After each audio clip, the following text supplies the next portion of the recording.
and welcome to another episode of FooBar. Today we will continue talking about metrics, alarms, now structure logging, as we were doing in a previous video where we talk about Cloudwatch alarms. Today I want to talk about custom metrics and structure logging.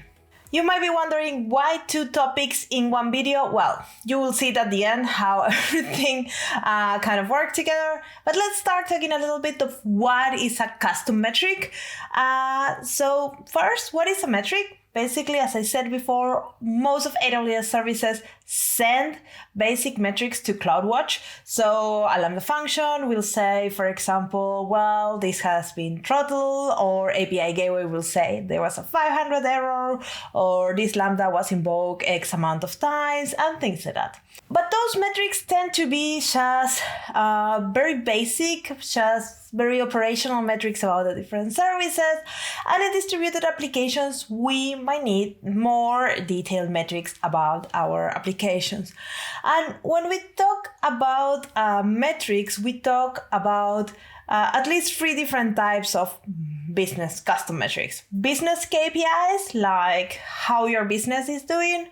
For example, if you're doing a Netflix service, you might want to know how many active users are right now, how many views your videos are getting, how many users are logged in, or how many users have created new accounts.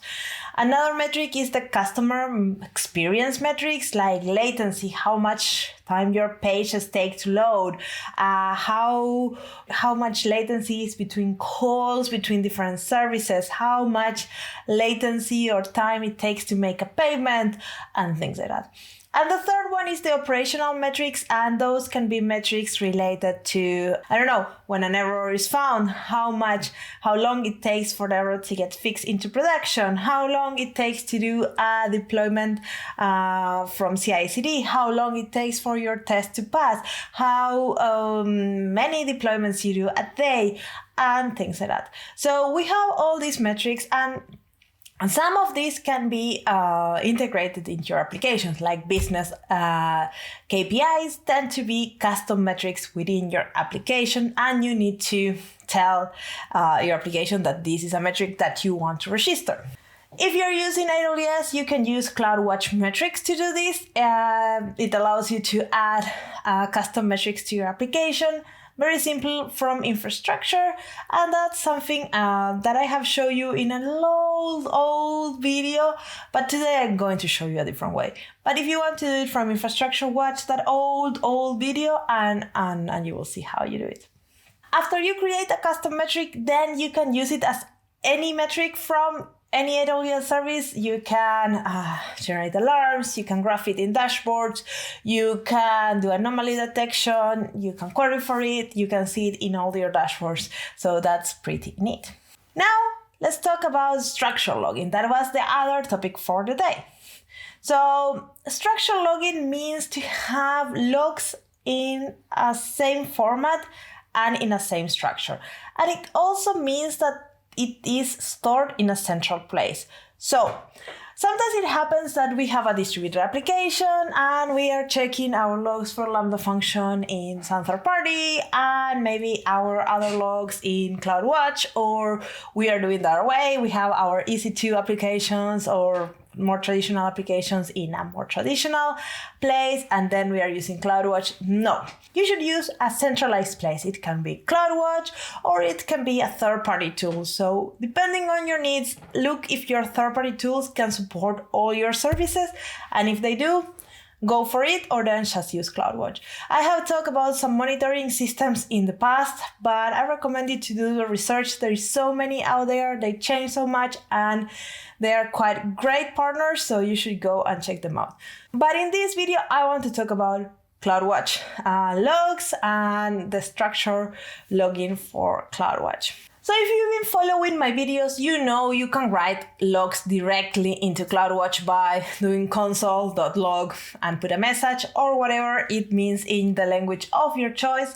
And that's the way that we have been writing logs in this channel forever, because, well, this is a demo, so I don't care much about my logs. But if you're doing this for a distributed application, for production, a good practice is to have a structure in your logs. So these logs can be searched later on by using different services, like in the past we were using, or in the present, because this is something people are doing, something like Grafana or Kibana to search logs, Elasticsearch, or today I will show you how to do Cloudwatch logs inside to search the logs. So that's something that by having structured logs you can do, and you can achieve. Structured logs means that you have a JSON format, an object that has some parameters that are kind of standardized within your application. So all the logs that your application emit have in the same namespace, so then you can filter by namespace, or all the logs that are from one error are named in the same way and they're measured in the same way. So then you can analyze how many errors you have from this type, or how many videos people have watched. So you can have a custom metric with the dimension, and everything is very standardized. So whenever somebody watch a video, you put that metric in, and you can see also the context within that metric. So that's something we forget when we do logs. We log, okay, there was this error, but just having the error by itself is not enough. We need to know the context. Was the error because there was not memory in the Lambda function? We need to know what a runtime. We might need to know some parameters that are surrounding that error. Maybe an account name, maybe a customer name, maybe some input that we are validating, who knows, but there is context related to errors. They're just not appearing just because. So all this information we will put in the structure login, and it will be put in a way that is structured and it can be searched. Good. So how we do this? Well, there's million libraries out there for doing this. If you are using Python or Java, you might have used the serverless power tools. I have talked with Heitor Lessa about this. I'll leave you the link in the description box. For other type of languages, there is other libraries, and there's also third-party libraries, AWS libraries, so many. In this video, I want to talk about the embedded metric library. That is a library that aligns with the Cloudwatch embedded metric format. That is a format that was released some time ago that allows you to ingest complex, high cardinality application data in the forms of logs. It means complicated logs. And then you can search on them using Cloudwatch Insights, for example. And also, this way of injecting the logs and creating the logs allows you to create custom metrics when you are using those logs. So when you log something, you can create metrics in the same way. That's why these two topics are in the same video, because you can create your custom metrics and you can have your centralized standard login in the same place using this tool. So I want to show you this with a demo because it makes so much sense when you see it in action. For this demo, I will be using an example application I have done in the past. I will leave you the code in GitHub, but this is a very, very simple application that is basically storing a name in Dynamo. And then if you ask for that name, it's querying it and telling you if you have greeted that name or not. This is a really, really simple application.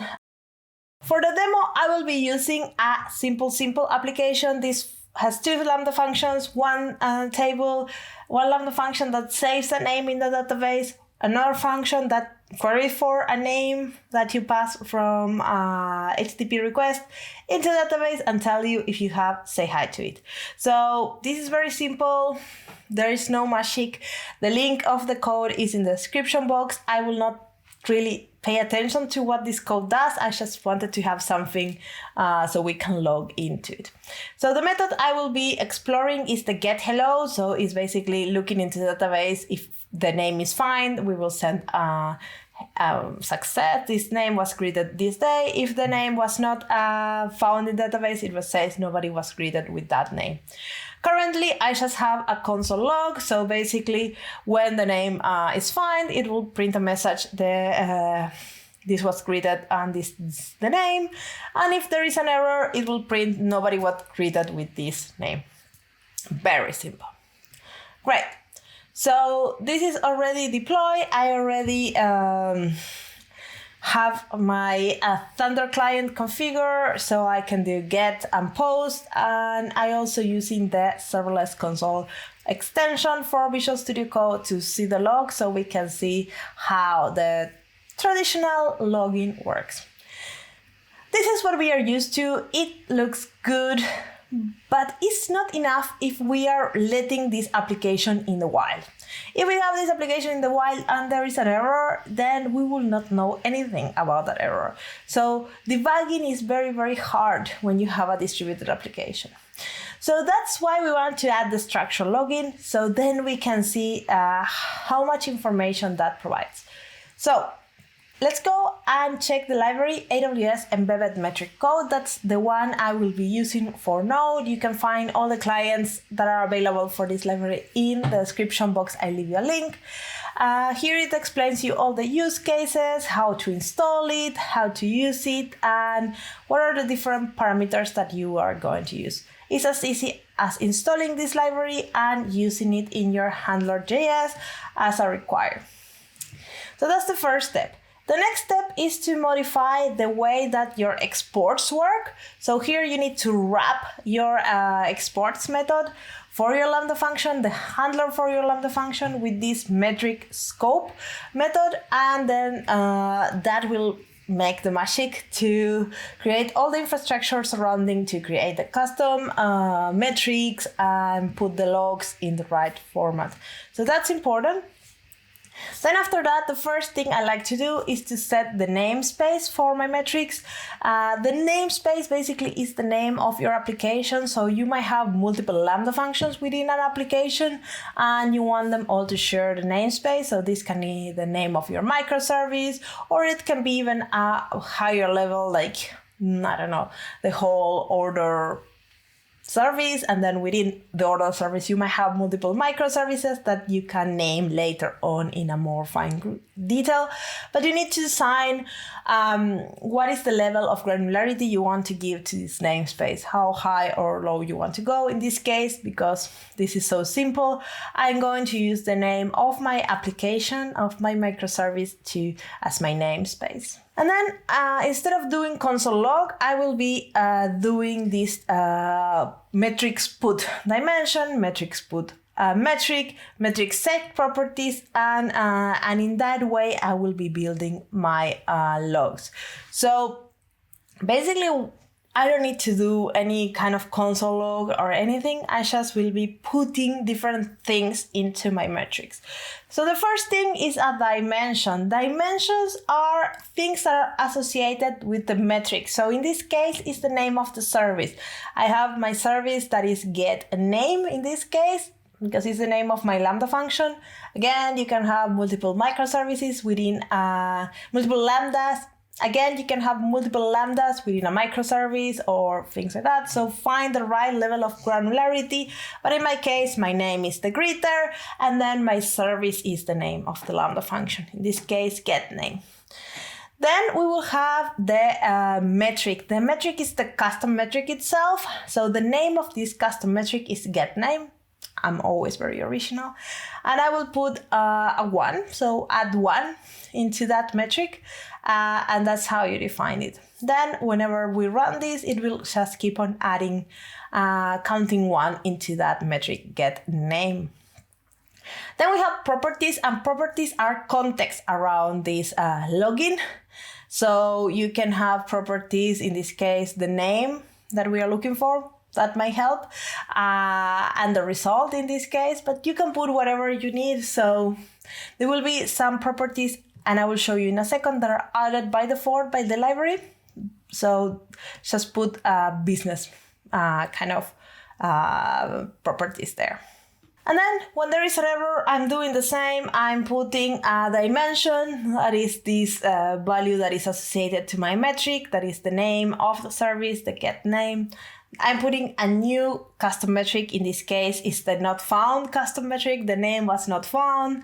Again, I'm putting a value of 1, and the dimension is like not found. very specific. You can put any dimension, any whatever you want. So this is something you can configure, but be consistent. And then I'm adding one contextual property that is the name. So I know what name was not found. So when this executes, it will write that log for me. So with that in place, then the other thing I need to do is deploy this and see it in action. So I will deploy it and I will see you in the other side. So we go again to the Thunder client and we execute the get, that is the method that we want to log, and we execute it with nobody and we execute it with Pepe. So we can have the good side and the error side and we can see the logs for everything. And then I go back to Serverless console plugin and I refresh it so I can see what the structure login is doing. Here we can see the error one, and you can see that there is a JSON object that does our structure login. And you can see that there is the service name, this is the Lambda function name itself, the service type, the service, this is the name that we put as a dimension, then the name that is nobody, that is one of the properties we added as a context of the whole thing. Then we have the environment of the Lambda, we have the memory size of the Lambda, the version, we have some properties for the metric itself. We can see that these are the dimensions, that the log group, the service name, the service type, the service, and then the metric itself that we added. So everything is there, and as well the namespace for that metric. So we have everything that we put there in this JSON object that might not be the most friendly to read, but is very useful. And we can also see the same if we refresh this and find the happy path where Pepe is found. Pepe was found. Then we can see that there is more or less the same data, that we got the name, the service name, the result. That is something that we pass as a context, and all this information. So now the logs maybe are harder to read because you need to read more information, but they're more useful because if there is an error, you have some context to look around and try to understand what this error was. So now how to look at this? Well, we can go to Cloudwatch and there we can see different tools. So on Cloudwatch open, you will go to, if you want to log groups, if you are not using the Serverless console plugin, and there you can see exactly what we saw from the Serverless logs plugin into the log groups. Just look for the right log group. Then we could go to the log insights where we can query for our logs, but we are going there in a second. But first we can go to the metric part and see that there's two custom metrics created in one namespace, in this case the greeter namespace, that is our application. And there we can see the get name and the not found metric in the service get name in this case. So that's visible there. We can graph them or do whatever we want. With them you can see all the information for that metric in particular. So that's very, very handy. So you can change, like you can do for any metric, change the statistic, the period, how it's drawn, whatever, and you can put it in a dashboard. So it behaves like any other metric. But now let's go to the logs insight. That is, I think, one of the most interesting places. So when you open that, the first thing you need to do is to give the log group. And for finding the log group, go to the logs and check the service name. If you copy that into the log group, you will find the log group very, very fast. So that will help you to get your log group. You can run that query and basically that returns all the logs that are in that log group and it graphs it out. So you can see that there is 22 records for that particular query. So that's good. You can run any kind of query in there. There is in the side some helper queries that we will check, and then you can also see the logs in detail there. So if you open one of the structure logins that we have made, you can see it here formatted in a way. And you can see that there is some fields and there is some values, so you can always query through the fields names, and we will do that in a second. And you can then graph those results out. And this you can query through names of your metrics, but you can query through other things that are not metrics, and then is when it becomes more interesting. So if you go to the query side, there you will find some sample queries. So you can, for example, view the latency for 5-minute interval. That's a Lambda kind of query, and that will use that report and run some kind of computation on it and give you the results.